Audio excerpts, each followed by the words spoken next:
Thank you, Ian, for showing us that Forest River. Guys, we got another giveaway here.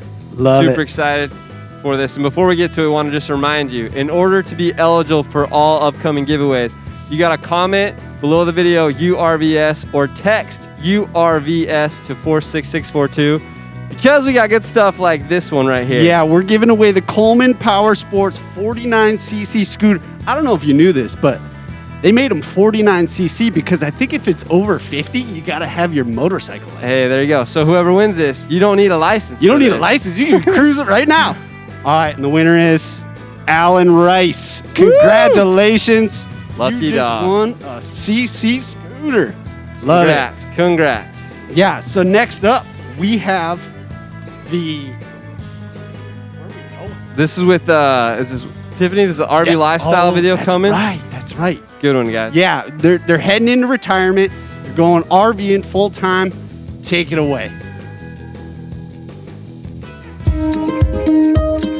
And 9-10 years ago, we bought a used Class B, and we started a blog, and lo and behold, it took off. People started to read it, and then we went to YouTube, and then we started the podcast, and we now have like about 750,000 people in our community that follow us. We are Mike and Jennifer Wendland, and we are the RVLifestyle.com blog. We are the RV Lifestyle podcast, the RV Lifestyle YouTube channel, and we got a whole bunch of RV Lifestyle travel guides as well out there. We have been doing this for about 9 years now, and we have been having so much fun. I just love it. Hey, Bo. So for us, one of the advantages of traveling is this little guy. This is Bo. Bo is our Norwegian elk hound, and he was a surprise birthday gift by our 3 grown kids. We went into retirement, and we pictured traveling and having fun, but we never dreamed that it would develop into what it has developed into. It's a business now, and yet it's a business that we love to do. Mike's a journalist, and I've been a producer for years. We've been fortunate. We've traveled all over the world and seen so many wonderful things, and I guess it's just natural that now that we're out there traveling, that we want to share it with others, not only our family and our immediate friends, but the things that we accidentally see and things that we plan to see, to share it with others. We call it serendipity travel, because we don't really plot out where we're going to go other than that way. Or maybe we're going to end up at Yellowstone, or maybe we're going to end up at Glacier. But on the way, we just kind of look for things that interest us, and maybe we turn right, maybe we turn left, and we find these wonderful stories out there. We've traveled about 250,000 miles in these 9+ years that we have been doing this. And we are on the road about half to 3/4 of the time in a normal year. This has not been a normal year, but it's been surprisingly rewarding to us to get out, because this is the ultimate form of social distancing. I mean, we're in a campground, we're just each other here, and it's a way you can still travel and be relatively safe in this year of the pandemic. But there's so many awesome people we've met in this country. So many people. So many new friends that we've made. It's just like a big family, a big camp out. It has been just an education, because we've learned so much about the people and God's amazing creation, and we've also become closer even as a couple. Even though we've been married over 50 years to the same person, we have really enjoyed this. This has been a gift for us.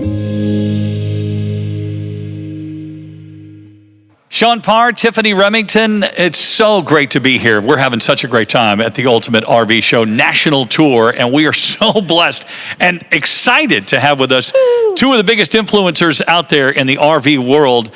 Mike and Jennifer are going to join us right now, the Wendlands of RV Lifestyle. And you guys, first of all, welcome. It's great to talk to you and have you with us here today. Hi. Oh, hey, Tiffany. Hey, Sean. It is great to be with you guys. It's good to be here. Now, the interesting thing about this whole thing is that you guys actually took the time and you're waiting to get out there and do some RVing, which I love. Yeah, clock is ticking, Sean, because you can't wait to get back out on the road. Tell us where you're going. Well, this is January, and we are coming to you from Michigan, and we are going Okay, everybody in Michigan, that's how you do Michigan. And then up here is the Upper Peninsula, right? You all seen us Michigan people?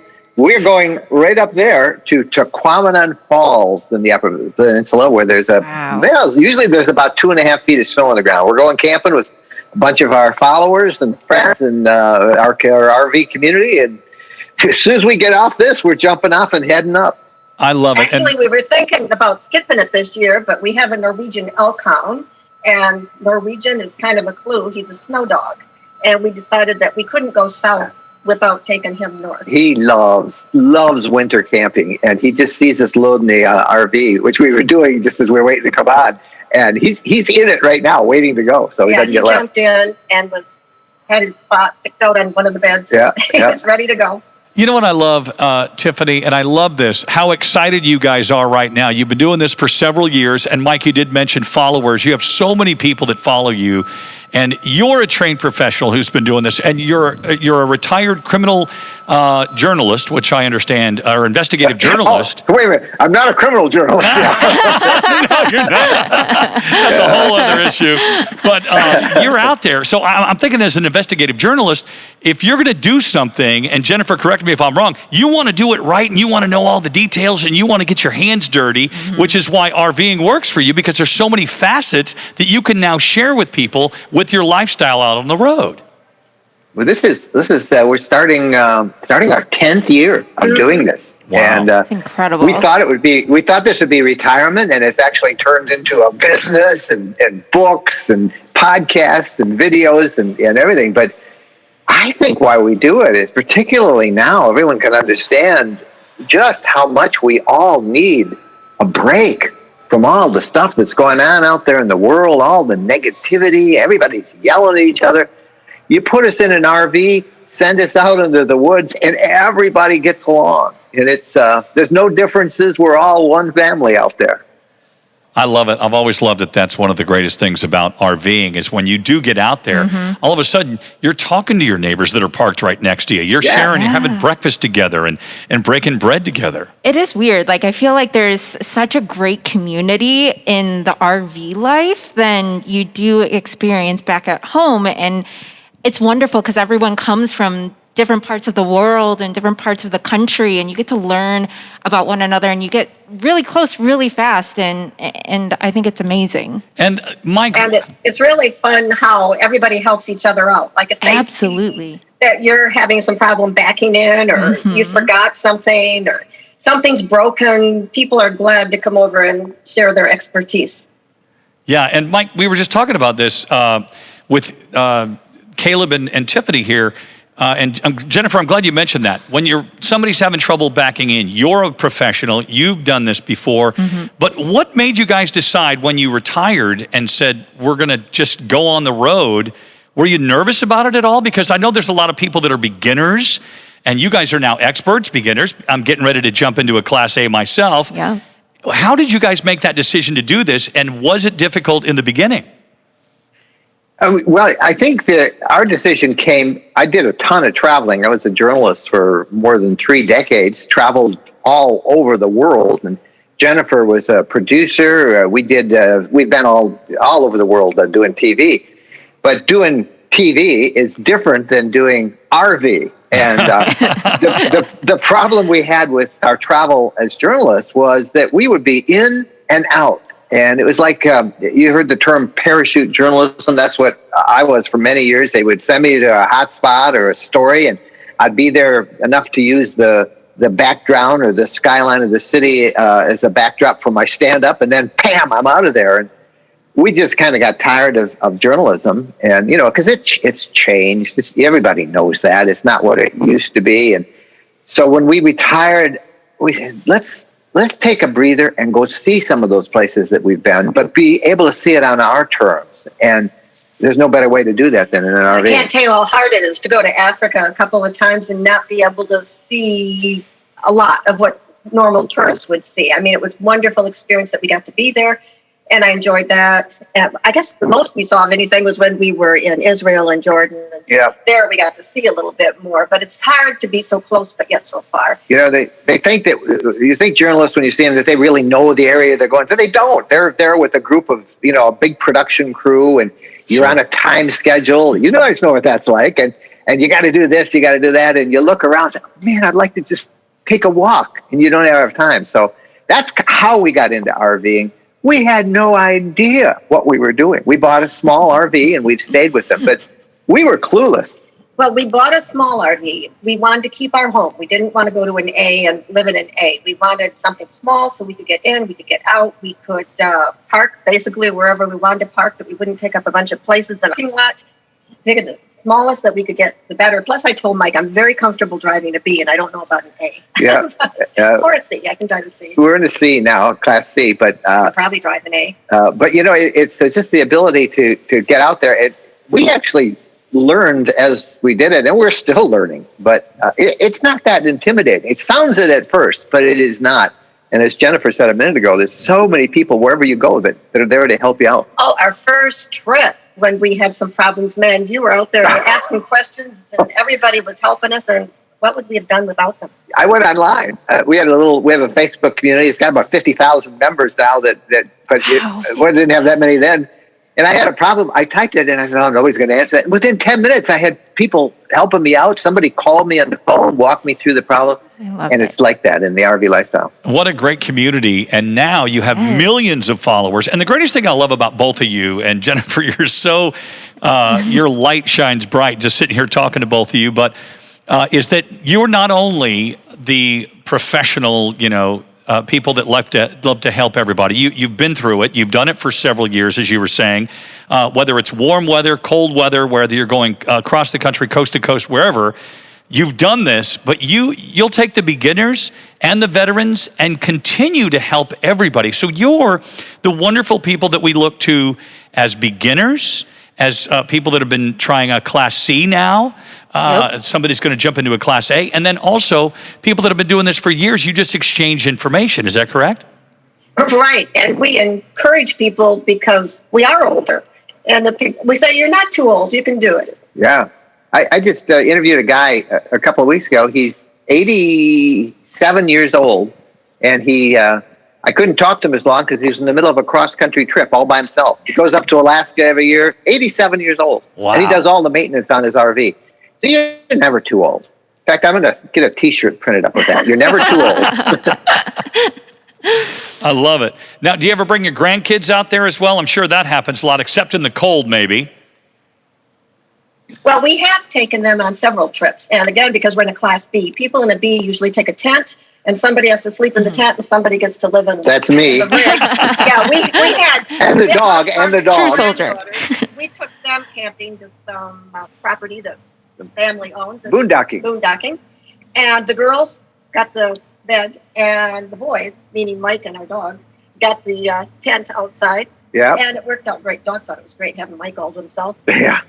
But the RV was girls only, so no boys allowed. We call it the NBA RV, Mike. No boys allowed. Yeah. That's really great acronyms. I love it. But what we really like is it's so hard to organize with our kids, but when we have 3 children, 2 love to camp, and 1 hated it the whole time. We made him go with us when he was younger.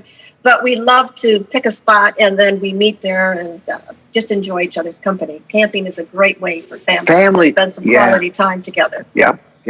Sure is. It's such a great community. Yeah. Yep.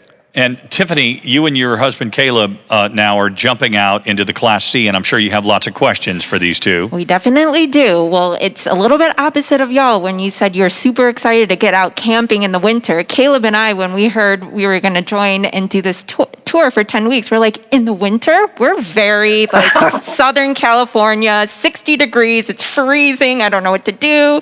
So what are some of your tips for winter camping? How do we keep the hoses, from not freezing? I think that's one of the biggest things that we get asked all the time, and that we wonder because we're like, that's going to be an issue. Sure. Well, it really isn't. I mean, most people in northern climates, and north of the Mason-Dixon line, it gets freezing, and so you winterize your RVs in the in the winter, off season. Except it shouldn't be off season. Okay, so you put antifreeze in the plumbing system, but everything else works great. So there's no washing dishes. You've got to plan ahead your food. You got to bring bottled water. Bring your bottled water. Bring antifreeze to flush the toilet with. That's right. You would ever, how do we say this tactfully, but you can use the toilet in the wintertime. Yeah. Except instead of water, you pour in antifreeze. And yes, you can then dump it just like normal because the antifreeze keeps everything from freezing in there. It becomes like a slushy, and you can do it. Happy when it warms up and we get to have running water and take showers in our rig and everything.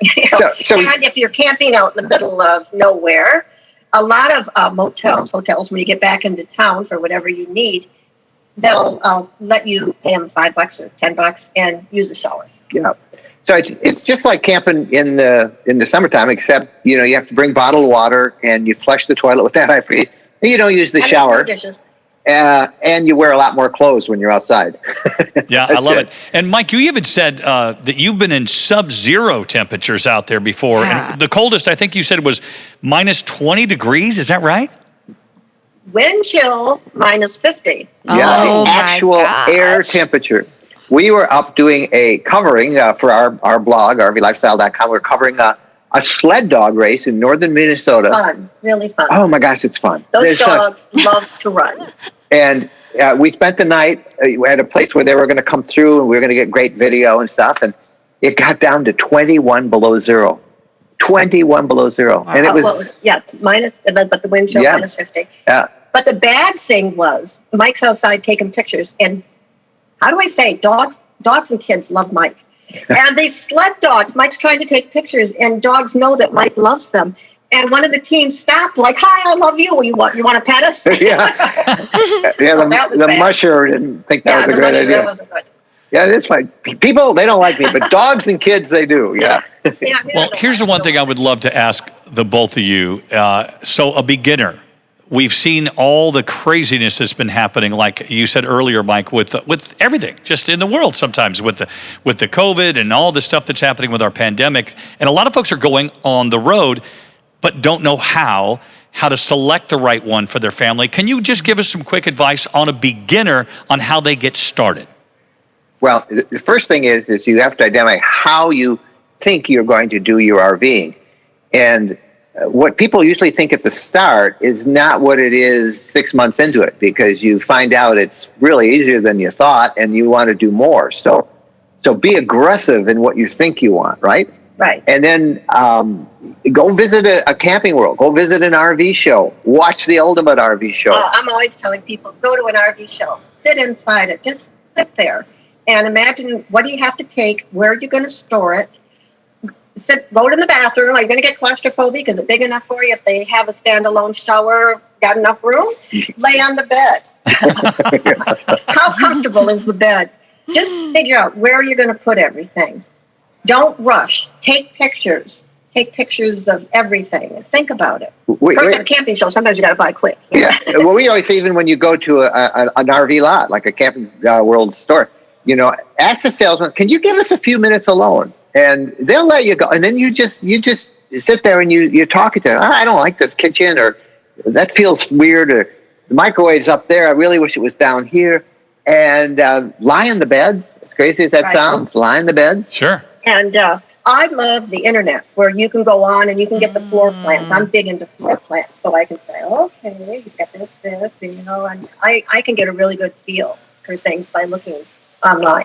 And here's the biggest advice. If you make a mistake, you buy and you say, I wish I had bought another model. The thing is, these things sell so easily. They hold their value now, especially now in this crazy time we're in. Mm-hmm. So the worst case scenario is you have some use, you've gotten some experience, then you sell it. You're really not out a lot of money at all. And then you can get what you want, or you can say, been there, done that. But I think most people will. We met one guy. He bought one, used it for 6 months, took it back. He went cross country, did everything he wanted to do, and now he's going to have another adventure. See, and I love that. I love that. And I also understand that your son is now jumping into the RV world and looking to buy something pretty exciting. Is that true? Yeah. He's been a camper since he was a little boy. All of our kids, we started off with a travel trailer and a pop-up camper and tents and RVs, and he's in towable, a trailer now, but he needs one a little bigger, and so we've been kind of helping him, and I think we've come up with a pretty good idea of what he wants. Especially at the Ultimate RV Show, which I think is amazing. Right. And, you know, if he has dogs and I love, Jennifer, that you said, get in there, look at the floor plan online, feel it out, decide what you want, how you want to do it, and take your time. Look at all the wonderful things that we have. If you have pets, if you have kids, if all these different things, what do you pack? How do you pack it? The one thing I've learned, early on in my RV, and I've had toy boxes since I was a kid, you're right, being in campers, but stepping into a Class A for me is going to be so exciting, and to go across the country and do this with you guys, and I'm going to be following everything that you do and asking you 1,000 questions online. I can't wait to be one of your over 2 million followers, or maybe it's even more than that now, but it's so exciting to get out there and to finally do it. So your son's going to step into a Class A, or what is he looking for?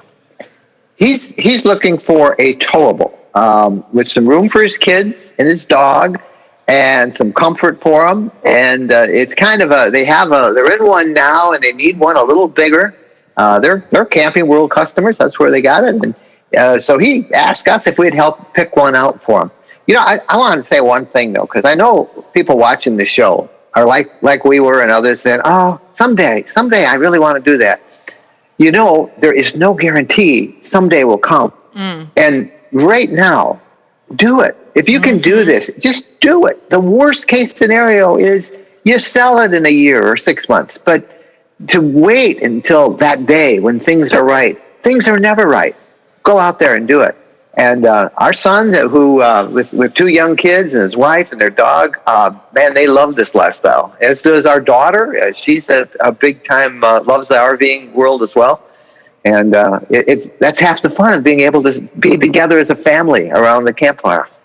I love that you mentioned that, because I know that my step parents are kind of in that phase, like maybe one day, maybe, you know, when we retire, but maybe a little bit after. I don't know what we want. And I love that you mentioned that, because yes, tomorrow is not guaranteed. And it's cliche, but it's so true. And I think that having folks like you out there living life large and also sharing all of your expertise and just all of your fun, I think that's what helps encourage, you know, more folks. And I think a lot of the times that I get the question is, how do we get over that fear of just starting? You know what I mean? Like I can say this for your step parents. It was explained to me once. Get a tape measure. Get a tape measure. How old are you? 55, 60. 65, put your finger there, and then go on down and say, how long do you think you're going to be able to live? You know, what is your life expectancy? How long do you think you're going to be able to do things? So maybe you don't have as many years as you think you have. And also, before you retire, it's good, if you can do it, get one, try it out, do, you know, a couple adventures, even if you rent one for a while. Make sure you like it. But don't be afraid. Mike had a really rough time talking me into getting an RV. I think for about 2 years, he would take me and we'd go sit in a Class B, and I'd say, there isn't enough room for us and a 65-pound dog. No way. And then finally, he wore me out, and we bought a used one, and we loved it. I mean, I always wanted to travel. My biggest dream was going to Yellowstone. So the first trip that we took was to Yellowstone, and I just loved it. And then I was sorry that we didn't do it sooner. And look at this. Here we are. Going to go up and spend a weekend in 2 feet of snow up in the upper peninsula of Michigan in winter in an RV. I wish there were 2 feet of snow. Yeah, I don't know. I don't know how much they have. But there is snow. I know that. Yeah. You're taking your dog. I can just see Bo running around and jumping in the snow all over the place, because dogs love the snow. So I know that's a given. Love it. All right, I'm going to ask you both. What's one thing that is a must-have for your RV? Jennifer, I'll start with you. All right. Most people, if you can afford it, a backup camera. But if you can't afford a backup camera to help you park, get little walkie-talkies. Walkie-talkies will do it. Mm-hmm. So one person goes out with the walkie-talkie, one's backing up. Turn left. Stop. You're going to hit. Yeah. It isn't worth running into a tree branch or doing something that you'll regret. Oh, and we've done that a couple times too. Especially at night, you know, trying to park at night, Wow. So backup camera, walkie-talkies. Parking at night is hard on a marriage. Yeah. For me, I think one of the things that I really like to have is a surge protector and a little device that plugs in if you're in a campground at the pedestal. It saved us at one time when we found that the pedestal had been improperly wired. And if I had plugged straight into it, it would have popped all of my appliances and the circuits. It's a fairly expensive investment, a couple $300, but man, that thing can save you. And it in the middle of storms, it'll shut down. It'll protect you from brownouts or sudden spikes. Get one of those, because those electrical circuits that power all your appliances are really sensitive to spikes and reduced spikes in voltage during brownouts. Surge protectors is one thing that a lot of people have said that, and I love the backup camera idea and the different lights and things that you have. And it's amazing. You were talking about size, Jennifer, and Mike, you mentioned this. When you get into an RV, after you try it out, it seems like you always want to go a little bit bigger, or maybe the next one, they hold their value, we can trade them in, and maybe try a different kitchen style. And I heard you talking about wonderful kitchens, and I know how much you love your kitchens, Tiffany. Love them. This is going to be a really good project for me as well when we get into what cabinets do you want and all the wonderful things. But it's the little things like surge protectors, and maybe if you're doing a travel trailer, an electric hitch instead of the crank, because those are supposed to be amazing. And you guys give a lot of tips like this, don't you, on your website as well? We do. People, we do an hour-long question and answer show on YouTube every Sunday that is watched simultaneously on YouTube, on Facebook, and it's just questions and questions like this all the time. And people want, there's so many different variations of this lifestyle, and having somebody to kind of tell you, if we can figure it out, anybody can. I love it. And Jennifer, I know I'm kind of going a little bit backwards, but you mentioned Yellowstone, and I know you've traveled all over both of you have traveled all over the nation. What are 3 spots that you think that everyone should go see? Yellowstone, Glacier National Park. And boy, there's so many. I would add probably Zion National Park in Utah. Forget Zion. But there's so many of them. Beautiful. They have so many. And then there are things. There's things you can do like tours. You set your own tours. For example, one year we decided we wanted to learn all about the Lewis and Clark expedition, and we followed that expedition from really St. Louis, Kansas City, St. Louis, where the Mississippi and the Missouri came together. We followed it all the way out to Oregon and the coast. You could see much of what they originally saw on their trip. That expedition was the equivalent of the moon landing in the 1800s. Wow. That's how awesome it was. And you can do that in your RV. And along the same lines, we also followed one year the Oregon Trail in our RV, the biggest route for migration in the West ever. And you can follow the same spot, actually see the ruts left by the pioneers on the prairie as you go. Those are great RV trips. You forget about things like this as you're flying across the country. Yep. I don't know. You look down, and then you think, man, I'd love to go see the Grand Canyon. I'd love to go see, Zion National Park or one of these incredible places. Now, coming up in just a moment, I am so excited about this because you have picked, we call it the influencer pick. You have a RV that we're going to get into, that you're going to talk about, and you're going to tell us why you've picked this particular product. And we've got something special planned for everybody watching right now. So, Mike, Jennifer, I can't even tell you how excited we are to have you. Thank you for stalling on your trip, for being with us today. So appreciate it. We're ready. Thanks, Sean. Thank you, Tiffany. Safe travels. We'll have the influencer pick. That is coming up in just a moment. Sooner or later, everyone's bound to encounter someone in need.